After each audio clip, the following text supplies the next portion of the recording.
இப்போது திமுக கூட்டணியில் ஒதுக்கீடு செய்யப்பட்டுள்ள அந்த கட்சிகளின் வரிசையை பார்க்கலாம். முதலில் காங்கிரஸ் கட்சிக்கு தமிழக வெற்றி கழகத்தோடு கூட்டணி வைக்கப் போவதாக காங்கிரஸ் கட்சியின் தரப்பில் தகவல் கசிந்ததால் அதற்கு 3 இடங்கள் அதிகமாக வழங்கப்பட்டு காங்கிரசுக்கு 28 இடங்கள் வழங்கப்பட்டன. மதிமுகவிற்கு கடந்த முறை 6 இடங்கள், இந்த முறை 2 இடங்கள் குறைக்கப்பட்டு 4 இடங்கள் அவர்களுக்கு ஒதுக்கீடு செய்யப்பட்டன. இதே போல இந்திய கம்யூனிஸ்ட் கட்சி, மார்க்சிஸ்ட் கம்யூனிஸ்ட் கட்சி ஆகிய கட்சிகளுக்கு தலா 5 இடங்கள், கடந்த முறை அவர்களுக்கு 6 இடங்கள் ஒதுக்கீடு செய்யப்பட்டன. ஆனால் 2 இடங்களில் அவர்கள் வெற்றி பெற்றிருந்ததால் இந்த முறை கூடுதலாக ஒரு தொகுதி குறைக்கப்பட்டு 5 இடங்கள் ஒதுக்கீடு செய்யப்பட்டிருக்கின்றன. விடுதலை சிறுத்தைகள் கட்சியை பொறுத்தவரை கடந்த முறை 6 இடங்கள் ஒதுக்கீடு செய்யப்பட்டு 4 வெற்றி பெற்றதால் இந்த முறை அவர்களுக்கு 8 இடங்கள் ஒதுக்கீடு செய்யப்பட்டதாக அறிவிக்கப்பட்டிருக்கிறது. இந்திய யூனியன் முஸ்லீம் கட்சிக்கு கடந்த முறை 3 இடங்கள், மனிதநேய மக்கள் கட்சிக்கு கடந்த முறை 3, இந்த முறை தலா 2 இடங்கள் ஒதுக்கீடு செய்யப்பட்டிருக்கின்றன. கொங்குநாடு மக்கள் தேசிய கட்சிக்கு 2 இடங்கள் ஒதுக்கீடு செய்யப்பட்டிருக்கிறது. இதையொட்டி இன்றே தேமுதிகவுடனான உடன்பாடு பேச்சுவார்த்தையும் இன்றே தொடங்கும் என எதிர்பார்க்கப்படுகிறது. திமுகவில் முக்கிய கட்சிகளான காங்கிரஸ், மதிமுக மற்றும் இந்திய யூனியன் முஸ்லீம் லீக், மனிதநேய மக்கள் கட்சி, இந்திய கம்யூனிஸ்ட் கட்சி, மார்க்சிஸ்ட் கம்யூனிஸ்ட் கட்சி மற்றும் கொங்குநாடு மக்கள் தேசிய கட்சி ஆகிய கட்சிகளுக்கான இடங்கள் ஒதுக்கீடு செய்யப்பட்டு நிறைவு செய்யப்பட்டிருக்கின்றன. விடுதலை சிறுத்தைகளான அந்த தொகுதி பங்கேறும் 8 தொகுதிகள் என 6 பொது தொகுதிகள், 6 தனி தொகுதிகள், 2 பொது தொகுதிகள் என அறிவிக்கப்பட்டு அந்த கூட்டணி உடன்பாடு கையெழுத்தாகி இருக்கிறது.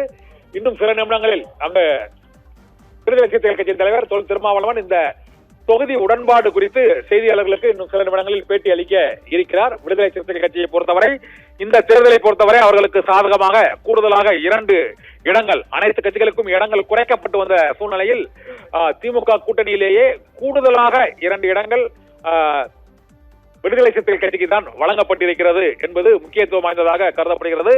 விடுதலை சிறுத்தைகள் கட்சியின் அந்த வாக்கு வங்கி மற்றும் அந்த கட்சியினரின் உழைப்பு ஆகியவற்றுக்கு அங்கீகாரம் அளிக்கும் வகையில் கூடுதலாக 2 தொகுதிகள் வழங்கப்பட்டிருப்பதாக தெரிய வருகிறது.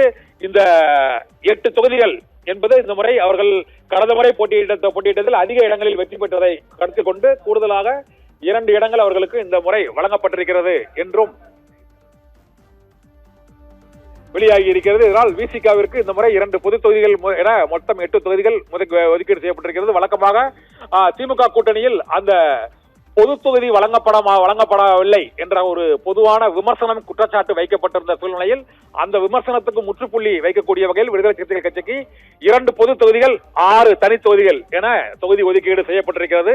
வழக்கமாக இந்த கட்சி கூட்டணி கட்சிகளில் விடுதலை சிறுத்தைகள் கட்சி உள்ளிட்ட கட்சிகளுக்கு பொது தொகுதி ஒதுக்கீடு செய்யப்படாத நிலை இருப்பது கூட்டணி கட்சி தலைவர்களால் பலமுறை விமர்சனத்துக்கு உள்ளான அந்த விமர்சனத்துக்கு முற்றுப்புள்ளி வைக்கும் வகையில் திமுக கூடுதலாக 2 தொகுதிகள் வழங்கி இருப்பதுடன் 6 தொகுதிகளை விடுதலை சிறுத்தைகள் கட்சிக்கு தனி தொகுதியிலும் 2 தொகுதிகளை பொது தொகுதியிலும் வழங்கி விடுதலை சிறுத்தைகள் கட்சிக்கு ஒரு மிகப்பெரிய ஒரு அங்கீகாரத்தை திமுக தலைமையிலான கூட்டணியில் வழங்கி இருக்கிறது. காங்கிரஸ் கட்சிக்கு அடுத்து விடுதலை சிறுத்தைகள் கட்சிக்கு தான் கூடுதலாக 2 தொகுதிகள் ஒதுக்கீடு செய்யப்பட்டிருப்பதன் மூலமாக விசிகாவிற்கு திமுக கூட்டணியில் ஒரு மிகப்பெரிய அங்கீகாரம் வழங்கப்பட்டிருக்கிறது.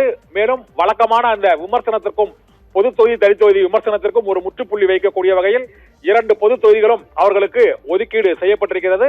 இந்த தொகுதி உடன்பாடு குறித்து இன்னும் சிறிது நேரத்தில் விடுதலை சிறுத்தைகள் கட்சியின் தலைவர் தொல் திருமாவளவன் பேட்டி அளிக்க இருக்கிறார். ஏற்கனவே தொல் திருமாவளவன் இந்த தொகுதி உடன்பாடு தொடர்பான பேட்டியை அளிக்கும் போது திமுகவுடன் நாங்கள் பேரம் பேசவில்லை, எங்களுடைய உரிமைகளை கேட்கிறோம், அவர்களோட எங்களுடைய வலிமையை உரிமையோடு கேட்கிறோம் என்ற அளவில் தான் அவர் பேட்டி அளித்திருந்தார். அந்த வலிமையை அங்கீகரித்து உரிமையோடு திமுக கூட்டணியில் 8 தொகுதிகள் விசிகாவிற்கு வழங்கப்பட்டிருக்கிறது என்பதுதான் இந்த திமுக தொகுதி உடன்பாடு கையெழுத்தில் மிகுந்த முக்கியத்துவம் வாய்ந்ததாக கருதப்படுகிறது.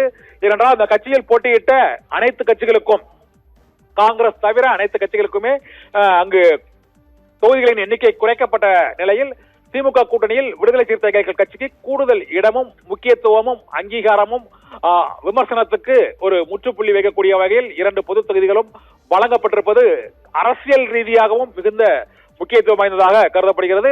8 கட்சிகளுக்கு 56 இடங்கள் திமுக கூட்டணியில் இதுவரை ஒதுக்கீடு செய்யப்பட்டிருக்கின்றன. தீபிகா.